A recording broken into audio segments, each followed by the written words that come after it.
Hey guys, welcome back to my channel feel the universe 369 tarot. कैसे हैं आप लोग? आई होप आप सब खुश होंगे, अपने लाइफ को अच्छे से डील कर रहे होंगे और अच्छी अच्छी प्लानिंग्स बना के आगे बढ़ रहे होंगे। मैं बहुत दिनों बाद फिर से रीडिंग कंटिन्यू करने वाली हूँ। आई नो दैट कि मैं लास्ट 4 to 5 वीडियोस से मैं यही कहती हूँ कि मैं अब कंटिन्यू करूँगी और उसके बाद मेरा बहुत गैप हो जाता है। देन मैं आके कहती हूँ कि कंटिन्यू करूँगी एंड अगेन मेरा बहुत गैप हो जाता है, क्योंकि मेरी लाइफस्टाइल में काफ़ी चेंज आ चुका है, काफ़ी ज़्यादा। एंड मैंने ये भी प्रॉमिस किया था कि मैं आपसे अपनी लाइफस्टाइल शेयर ज़रूर करूँगी, इस वजह से मैं रीडिंग नहीं ला पाती।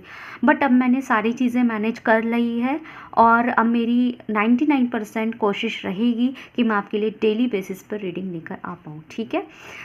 99 मैंने इसलिए बोला क्योंकि 1% अगर फिर से वही चीज़ हो जाती है तो थोड़ा डिले हो जाता है।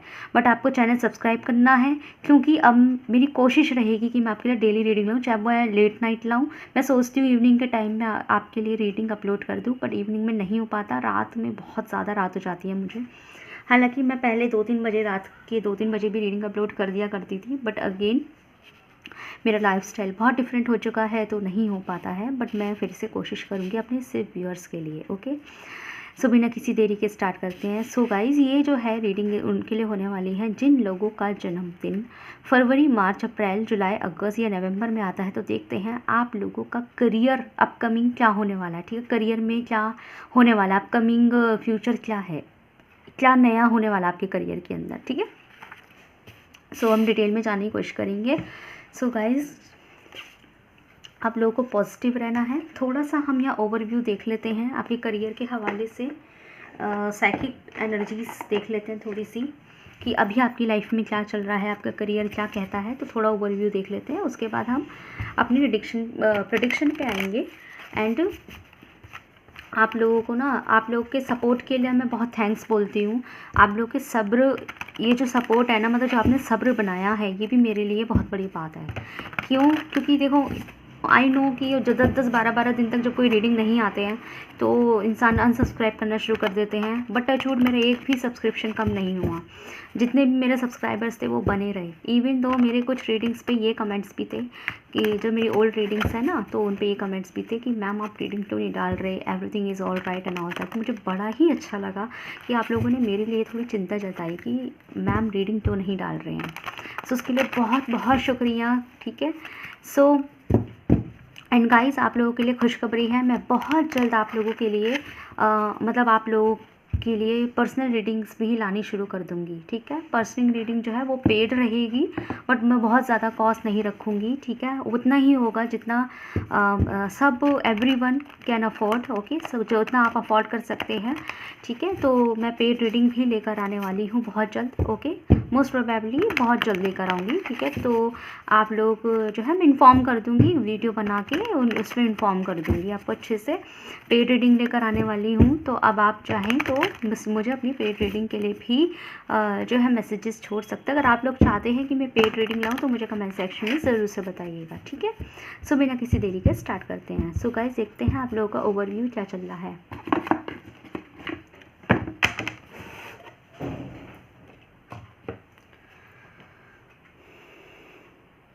Okay, universe please tell me, मेरे जो व्यूअर्स हैं उन लोगों के लिए बताइए कि उनकी लाइफ में का ओवरव्यू इस वक्त क्या है, उनकी लाइफ में भी क्या चल रहा है। Please tell me universe.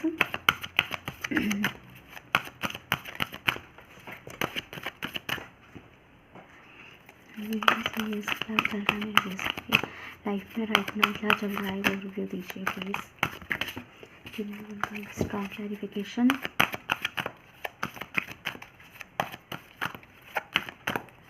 Okay, हमारे पास है न्यू बिगिनिंग नंबर 0।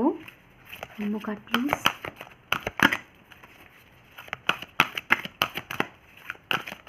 मुझे खुद इतना मन कर रहा था कि मैं रीडिंग्स लेकर आऊँ।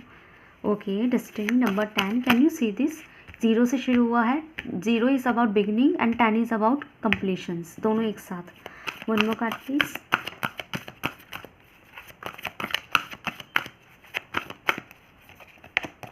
हमारे पास है heart and loss,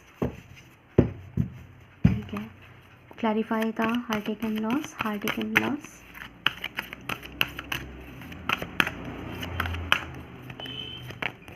okay, rejoice and celebration. Bottom सा टेक्स्ट से है rest and resignment. Okay,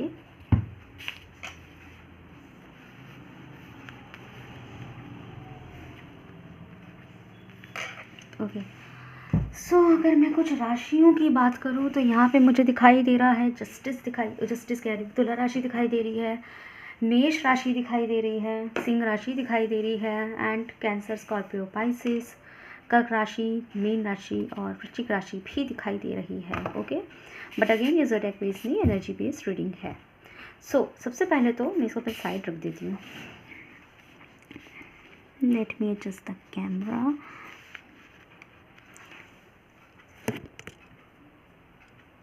okay, ठीक है। सो गाइस, सबसे पहले तो यहाँ पे जो मेरे व्यूअर्स की, अगर मैं राइट नाउ की एनर्जी की बात करूँ, राइट नाउ आपके करियर में क्या चल रहा है, तो काफ़ी लोग मेरे व्यूअर्स ऐसे हैं, मैंने ज़रा सा गैप ले लिया है, बट मेरे जो व्यूअर्स हैं उनकी एनर्जी में काफ़ी हद तक सुधार है। सुधार कैसा है? पहले इस सुधार है, लेकिन सेटिस्फैक्शन अभी भी नहीं है। सेटिस्फैक्शन उसे कहते हैं कि now I am satisfied with these things. Okay, लेकिन ऐसा है, सुधार है कंडीशन में, लेकिन सेटिस्फैक्शन नहीं है। हम इसे एग्जाम्पल ये लेके चल सकते हैं, जैसे कि किसी व्यक्ति को बहुत ज़्यादा फीवर हो रहा है ना, उसके बाद उसकी मेडिसिन चलाए गए, उस फीवर की वजह से उसको बॉडी में वीकनेस हो गया, ठीक है। लेकिन अगर किसी मेडिसिन से उसका बुखार उतर जाता है तो हम क्या बोलेंगे? उसकी हालत में सुधार है।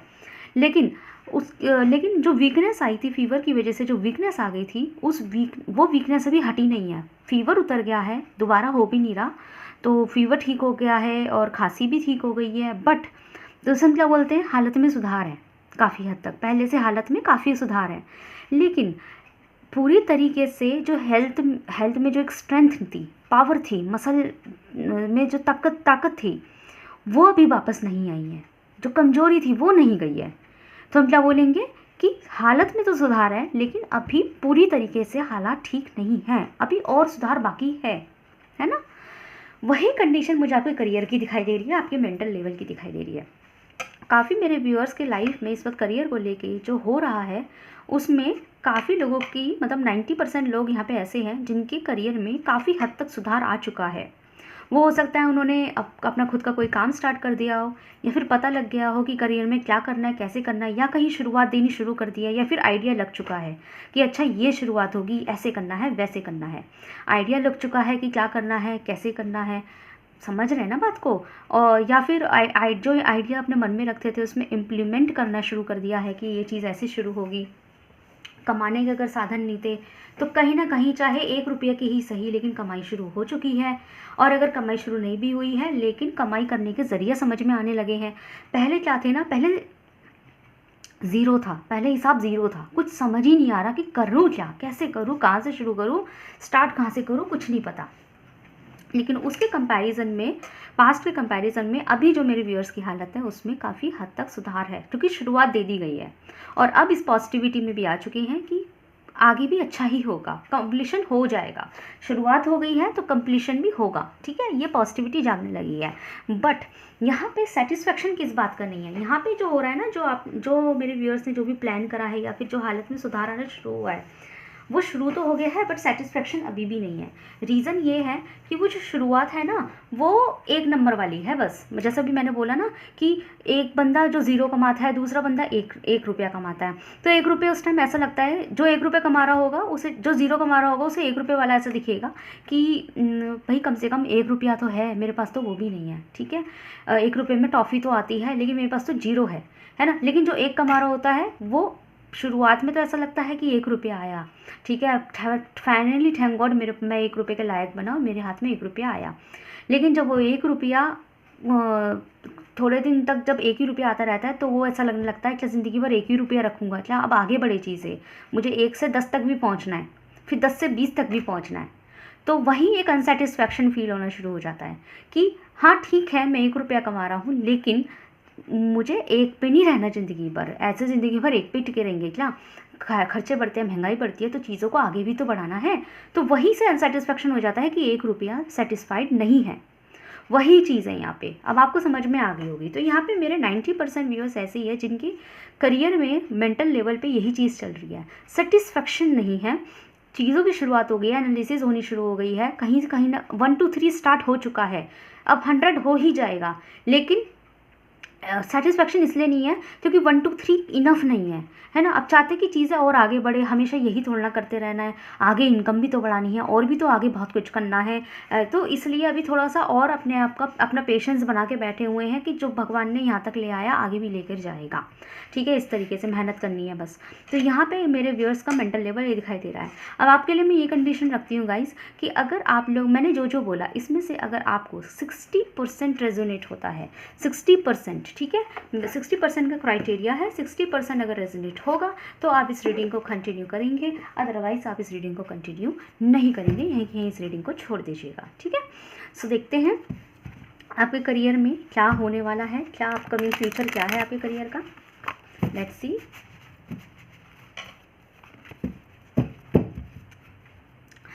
एंड गाइस मेरे को कमेंट सेक्शन में ना बताइएगा आप लोग कहाँ कहाँ से हैं। मुझे लगा मेरा फ़ोन आ रहा है। लेट्स सी, देखते हैं अपकमिंग फ्यूचर में क्या होने वाला है। आप लोगों को मेरी रीडिंग कैसी लगती है प्लीज़ कमेंट सेक्शन में बताइएगा, जिससे कि मैं आपके ना कमेंट्स और लाइक्स ना मुझे मोटिवेट करता है कि मैं और रीडिंग्स लाऊं। कुछ गाइस रीज़न ये भी, कुछ मेरी लाइफ के भी बिजी स्केड्यूल थे और थोड़ा हिसाब किताब सही नहीं बन रहा था, और कुछ ये रीज़न भी है कि व्यूज़ कम आने लगे थे अचानक से, कमेंट्स भी नहीं आते थे, कुछ पूछती थी तो जवाब नहीं आते थे, तो मुझे ऐसा लगा शायद आप मेरी रीडिंग देखने में इंटरेस्टेड नहीं हो। बट जब मैंने लास्ट कमेंट्स देखे ना, लास्ट 2 to 3 डेज़ के comments, I will show you, okay. मैं तो मुझे बहुत मतलब मुझे बहुत अच्छा लगा कि पूछा गया है कि मैम आप कहाँ हैं, क्या हो गया, सब ठीक तो है। मुझे ऐसा लगा नहीं, मेरे व्यूअर्स मुझे मिस कर रहे हैं, तो मैं कैसे भी करूँगी रीडिंग कंटिन्यू करूँगी, चाहे मुझे अपनी नींद क्यों ना त्यागनी पड़े। सो देखते हैं।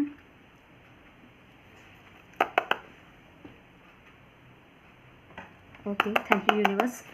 यूनिवर्स प्लीज़ टेल मी कि मेरे जो व्यूअर्स हैं उन लोगों का अपकमिंग फ्यूचर क्या है करियर में।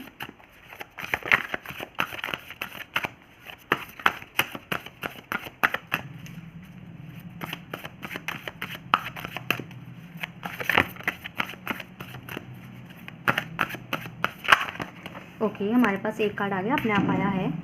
Okay, 3 of Wands। One more card please.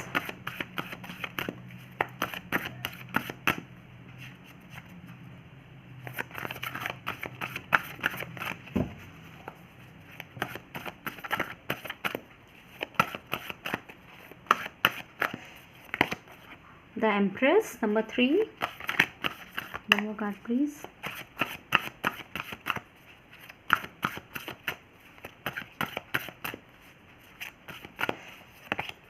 तुम्हारे पास है 10 of Wands।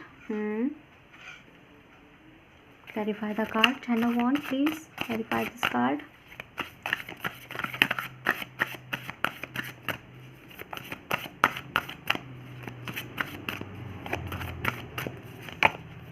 The Hermit, okay. Upcoming near future, bottom से डेक से है the wheel of Fortune. Okay, so with this wheel of Fortune card यहाँ पे सारे साइंस प्रेजेंट है, तो मैं कुछ स्पेसिफिकली यहाँ नहीं बोलूँगी। ओके, सो अपकमिंग नियर फ्यूचर में क्या होने वाला है मेरे व्यूअर्स के लिए। Okay, let me adjust the camera again, ठीक है। सो गाइस यहाँ पे सबसे पहले तो मैं आपको बता दूँ कि अपकमिंग न्यू फ्यूचर न्यू क्या कह रही हूँ, अपकमिंग नियर फ्यूचर के अंदर मोस्ट प्रोबेबली यहाँ पे 80% चांसेस है कि आप लोगों को कहीं पे शिफ्ट करना पड़ सकता है, थोड़ा दूर जाना पड़ सकता है। हो सकता है आपको कोई नौकरी आ जाए और आपको दूर जाना पड़ जाए, जॉब आ जाए उसके लिए दूर जाना पड़ जाए, या अपने करियर से रिगार्डिंग आपको कहीं दूर जाना पड़ जाए, ठीक है। तो यहाँ पे डिस्टेंस मुझे यहाँ पे दिखाई दे रहा है कि आप लोग कहीं जा सकते हैं, बाहर जा सकते हैं, ठीक है। लेकिन वो होगा क्यों, बाहर क्यों जाएगा कोई इंसान, क्योंकि उसके पास एक बेटर ऑप्शन होगा, एक बेटर अपॉर्चुनिटी होगी।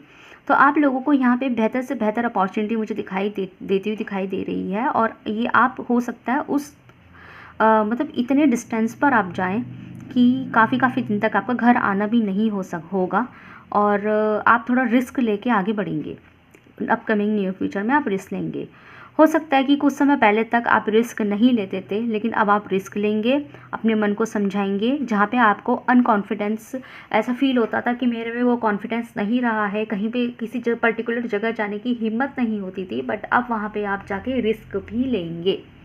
एग्जाम्पल लेके चलते हैं, जैसे आप कहीं काम करते थे, लेकिन या फिर आपने कहीं का जॉब रिजेक्ट कर दिया था, बट उसके बाद एक पछतावा होता है कि मैंने इस ऑफ़र को रिजेक्ट क्यों किया।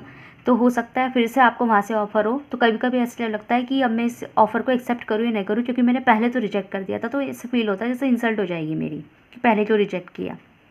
लेकिन अब क्या होगा कि आप रिस्क लेंगे कि नहीं, ऐसा नहीं होता है, कहेंगे कहते रहेंगे लोग, लेकिन मुझे तो अपना काम करना है ना। तो इस तरीके के आप रिस्क लेंगे। ओके, तो मुझे ऐसी एनर्जी आप लोगों की दिखाई दे रही है कि आप लाइफ में रिस्क भी लेंगे, डिस्टेंस भी लेंगे। जो लोग इस चीज़ से डरते थे कि मुझे बाहर जाना पड़ सकता है, तो मुझे तो घर से ही काम करना है, बट मुझे बाहर नहीं जाना, अपनी फैमिली से दूर नहीं जाना, तो आप लोग यहाँ पे बाहर जाने का भी रिस्क लेंगे। अगर आप लोगों के बीच में जेंडर प्रॉब्लम थी, जैसे कि फीमेल है तो उनको अलाउ नहीं किया जा रहा है काम काज करने के लिए, बट अब उनको भी अलाउ किया जाएगा। अगेन आप हिम्मत करके अपने आप को बाहर निकालेंगे, रिस्क लेंगे। तो मुझे रिस्क टेकिंग की कंडीशन यहाँ दिखाई दे रही है। थोड़ा सा आपके ऊपर खुद का प्रेशर और फैमिली प्रेशर भी बन सकता है, तो हो सकता है आप फैमिली प्रेशर की वजह से उस काम को करें, ठीक है। लेकिन आप करेंगे ना तो वो आपके लिए ही बेनिफिशियल साबित होगा, क्योंकि यहाँ पर मुझे साफ दिखाई दे रहा है कि आप लोगों का ना यहाँ से ग्रोथ भी होगी, आप लोगों का नाम भी बढ़ेगा, इनकम भी बढ़ेगी। इन सब चीज़ों से ये छोटी छोटी चीज़ें ना आपके साथ आपकी इनकम भी बढ़ाएगी, नाम भी बढ़ाएगी, मतलब काफ़ी कुछ मुझे अच्छा दिखाई दे रहा है यहाँ पे, ठीक है। ये अपकमिंग न्यू फ्यूचर में होने के चांसेस हैं। ओके, सो लेट्स सी, थोड़ा सा आपके लिए गाइडेंस देख लेते हैं क्या आता है आप लोगों के लिए। आपको, क्योंकि मुझे लगता है इन चीज़ों के रिगार्डिंग, हाँ एक चीज़ और, आपको थोड़ा सा ना पॉजिटिव रहने की ज़रूरत है। हो सकता है राइट नाउ अब आपका ना जो मैं ऐसे समझाती हूँ, आपका ना मुझे with this wheel of Fortune card मुझे यहाँ साफ दिखाई दे रहा है कि आप लोगों का ना कोई कर्मा रिटर्न होने वाला है, ठीक है। कर्मा रिटर्न मतलब not in a bad way, कोई बैड कर्मा रिटर्न नहीं हो रहा है यहाँ पे। कोई कर्मा रिटर्न कैसे होने वाला है, जैसे कि आपने कभी बहुत मेहनत की थी, उस टाइम आपको तारीफ़ा मिलती थी, है ना। कई बार होता है कि तारीफ़ मिली है आपको उस चीज़ की, उसके बाद थोड़ा सा फिर कम हो और अच्छा हुआ आप लोगों के साथ, फिर और अच्छा हुआ, फिर अचानक से गड़बड़ होना शुरू हो गया, ग्राफ गिरना शुरू हो गया, फिर ख़राब होना शुरू हो गया, फिर बहुत ख़राब होना शुरू हो गया। लेकिन जब चक्र पूरा घूमा तो वही अच्छा वक्त फिर आया, और मुझे वही चीज़ फिर दिखाई दे रही है। बट अगेन, जैसे मैंने आपसे चक्रा की बात करी, तो इससे आपको एक बात समझ में आ गई होगी कि बैड वक्त भी फिर से आता है, तो आपको खुद को मायूस नहीं करना है। ओके, खुद को मायूस नहीं करना है आप लोगों को, क्योंकि बैड वक्त तो आता रहता है। जैसे गुड समय आता है, वैसे बैड टाइम भी आता है। जैसे चक्रा की अगर मैं बात करूँ, मुझे काफ़ी लोगों के लिए ऐसी एनर्जी भी आ रही है कि आज से 5 साल पहले आप लोगों का काफ़ी अच्छा खासा करियर चला था, अचानक से टॉप पर हो गए थे, अपने ही बैच में, अपने ही क्लास में सबसे टॉप पर चल रहे थे, चाहे कॉलेज में हो चाहे कहीं पर भी हो। कुछ लोगों के लिए 3 साल की एनर्जी है, मतलब 3 साल पहले, लास्ट 3 ईयर अगो, एंड कुछ लोगों के लिए 5 साल की भी एनर्जी है कि कुछ 5 साल पहले, ठीक है। तो आप लोगों का ना काफ़ी अच्छा, मुझे वो एक ऐसे टॉप पे दिखाई दे रहा था कि आप अपने बैच में सबसे आगे थे, अपने क्लास में सबसे आगे थे, आप अपने दोस्तों में सबसे आगे थे, आप अपने नोन्स में सबसे आगे थे, फैमिली में आगे थे, मतलब काफ़ी अच्छा खासा आपने अचीव करा हुआ था, इवन अपने खुद के भाई बहनों में भी काफ़ी अचीव करा हुआ था। लेकिन सडनली चीज़ें जो हैं आपने यहाँ अचीव कर रखा था, सडनली चीज़ें जब समय आगे बढ़ा तो चीज़ें ग्राफ घटता चला गया, बेकार होता चला गया, और एक पॉइंट आपका वो भी आया, एक पीक पॉइंट आपका वो भी आया, जिसमें आप एकदम सबसे ऊपर से सबसे नीचे हो गए। अब क्या है ना, अब आपके साथ वाले ज़्यादा ऊपर हैं, है ना, आपसे ऊपर हो गए, आप अपने बैच में सबसे नीचे हो गए, मतलब जो भी आप कर रहे थे उसमें सबसे लोअर पॉइंट पे चले गए। रीज़न सिर्फ इतना कि समय कुछ अच्छा नहीं चल रहा, ठीक है। ये चीज़ मुझे यहाँ पे दिखाई दे रही है, और उसके बाद जो है ना, मतलब चीज़ें ख़राब होती चली गई, और अब क्या कहते हैं, कुछ एक पॉइंट ऐसा भी आ गया कि आप बिल्कुल निठल्ले भी हो गए, मतलब कुछ नहीं है आपके पास। तो क्या हुआ, अब आपका चक्रा ना वापस से घूम रहा है, और समझ लीजिए वो 5 साल जो साल भर पहले के जो वक्त थे, जो आपने अच्छे पॉजिटिविटी के साथ जिए, अच्छे अपनी इनकम भी थी, सोर्स ऑफ इनकम भी था, काम अच्छा था, पोजीशन थी, नाम था, फेमस थे, सब कुछ बढ़िया था, तारीफ थी आपकी, आपके टैलेंट को सराहा जाता, आपकी कदर हुई जा रही थी, वही चक्रा घूम के फिर से आपको उसी वक्त पे लेकर आ रहा है, और बहुत जल्द आप ये फेस फिर से एक्सपीरियंस आपको करने को मिलेगा। बट अगेन मैं बोल रही हूँ, चक्रा का मतलब यही होता है, जैसे फिर से भी थोड़ा सा अप डाउन्स आते रहते हैं चक्रा में। अब उसमें आप करना क्या है, यहाँ पे मैं एक गाइडेंस तो आपको यही दे देती हूँ, क्योंकि मुझे इंट्यूशनली बहुत स्ट्रांगली आ रहा है, तो मैं बोल देती हूँ आपको करना क्या है। अब आपका चक्रा वापस आ रहा है, तो पिछली बार जब आपके अच्छे वक्त चल रहे थे, उस टाइम आपसे खुद भी कुछ भूल हुई होगी, छोटी मोटी कुछ भूल हुई होगी आपसे खुद, उस टाइम छोटी मोटी कुछ भूल हुई होगी, और उसकी वजह से ही आपका एकदम से ग्राफ लोअर होता चला गया। फिर एक वक्त आया जब बिल्कुल ज़ीरो पे चले गए थे, है ना। अब आपका चक्रा घूम रहा है, फिर से पॉजिटिव टाइम आ रहा है, तो इसके अंदर आपको वही भूल दोबारा नहीं करनी है, ठीक है। क्या भूल हो सकती है? हो सकता है आपका जब अच्छा वक्त बीत रहा होगा तो आप में एटीट्यूड आ गया होगा, घमंड आ गया होगा, और अगर वो नहीं भी आया तो हो सकता है आपने थोड़ी बेवकूफ़ी या नादानियाँ या बचपना दिखा के अपने ही करियर के साथ कुछ खिलवाड़ कर दी हो, एटीट्यूड से या किसी भी चीज़ की, या ओवर कॉन्फिडेंस में। तो अब आपको वो चीज़ दोबारा नहीं करनी है, क्योंकि समय दोबारा से आपका आ रहा है। समय दोबारा क्यों आ रहा है कि अब आपको लेसन मिल गया है, अब आप इस लायक बने हैं, अब उसको फिर से जियो, फिर से एक्सपीरियंस करो, और इस बार वो भूल मत करना जो आप पहले करके अपना नुकसान कर बैठे हैं, ठीक है। ये आपके लिए गाइडेंस है। तो बहुत अच्छा वक्त आ रहा है, देखते हैं आपके लिए और गाइडेंस देख लेते हैं थोड़ा सा।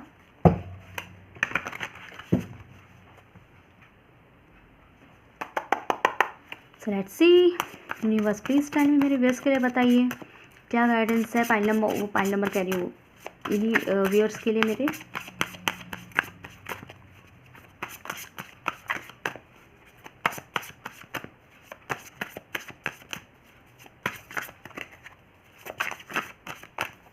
हमारे पास है 8 ऑफ स्पेयर।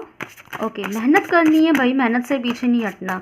कभी कभी होता है कि जब हमें एक अच्छा पोजीशन मिलता है, काम मिलता है, तो ऐसा लगता है हाँ ठीक है, अपना एक एटीट्यूड मेंटेन होता है और मेहनत हम थोड़ी कम करने लगते हैं।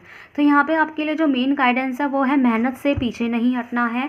जो मेहनत आप अब तक करते आए हो ना, कभी कभी होता है कि भाई तुमने 10 साल मेहनत कर ली, पर जैसे ही 11वें साल तुमको अचीवमेंट मिलने लगी, जहाँ तुम्हें मेहनत एक्चुअल में तुम्हारी मेहनत तुम्हें सहारती, वहीं तुमने मेहनत को कम कर दिया। मतलब जहाँ नहीं ज़रूरत थी वहाँ तो तुम करते फिर गए, लेकिन जहाँ पे ज़रूरत थी वहाँ तुमने आलस मार गए। तो वो चीज़ आपको नहीं करनी है, मेहनत करते रहना है। अभी मेहनत आपकी और बढ़ेगी, हार्डवर्क बढ़ने वाला है, एफर्ट्स बढ़ने वाला है, थोड़ा सा एफर्ट्स भी करने की आपको नीड है, ठीक है।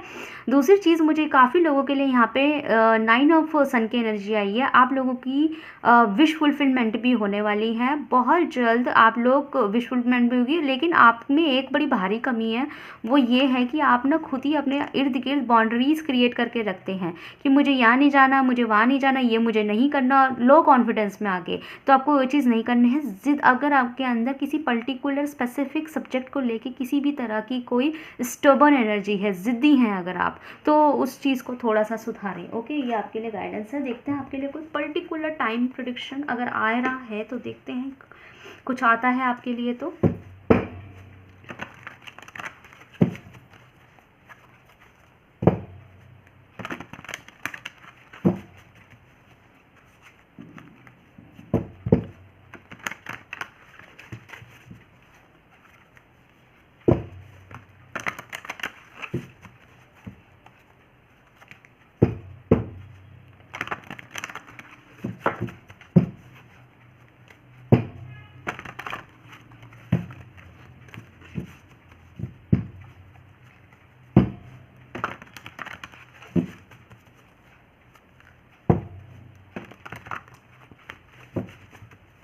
देखते हैं हम लोग के लिए टाइम प्रेडिक्शन।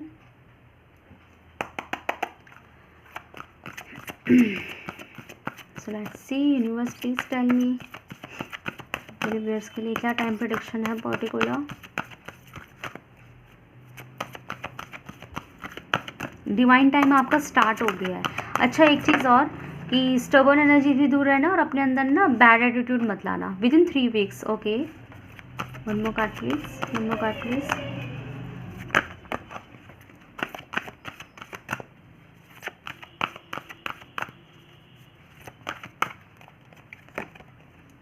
ओके,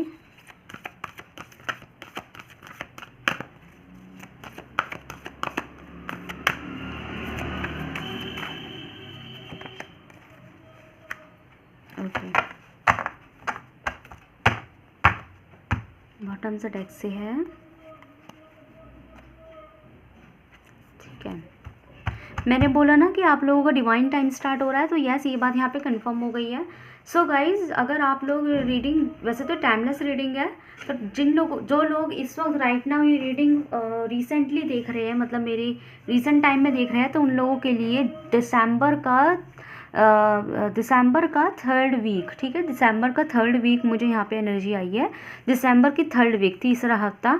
और वैसे ये टाइमलेस रीडिंग है, तो जो लोग ये रीडिंग जो है आगे और समय के बाद देख रहे हैं, मतलब कि 5-6 महीनों बाद देख रहे हैं, तो उन लोगों के लिए मई का महीना, ठीक है। तो अब इन केस मई का महीना है, ठीक है, और लास्ट नेक्स्ट मंथ भी आपका काम हो सकता है, तो दिसंबर का तीसरा हफ्ता या फिर मई का महीना, ओके। अगर तीसरे हफ्ते में ही आपको अपॉर्चुनिटीज़ मिलेंगी, अगर आप उसमें समझदारी करके उन अपॉर्चुनिटीज़ को ग्रिप करते हैं, उनका फ़ायदा उठाते हैं, तो आपको फ़ायदे होंगे। इन केस अगर आप उन अपॉर्चुनिटीज़ को मिस कर जाते हैं, तो वो अपॉर्चुनिटी अगेन आपके पास मई के समय पर आएगी, ठीक है। सो ये है आपके लिए time prediction with guidance. So guys, बताइएगा कैसी लगी आपको रीडिंग। अगर आपसे रिजल्ट हुई है तो मुझे कमेंट सेक्शन में जरूर बताइएगा। वीडियो को लाइक कीजिए, चैनल को सब्सक्राइब कीजिए। मिलता है नेक्स्ट वीडियो में। Thank you so much for watching.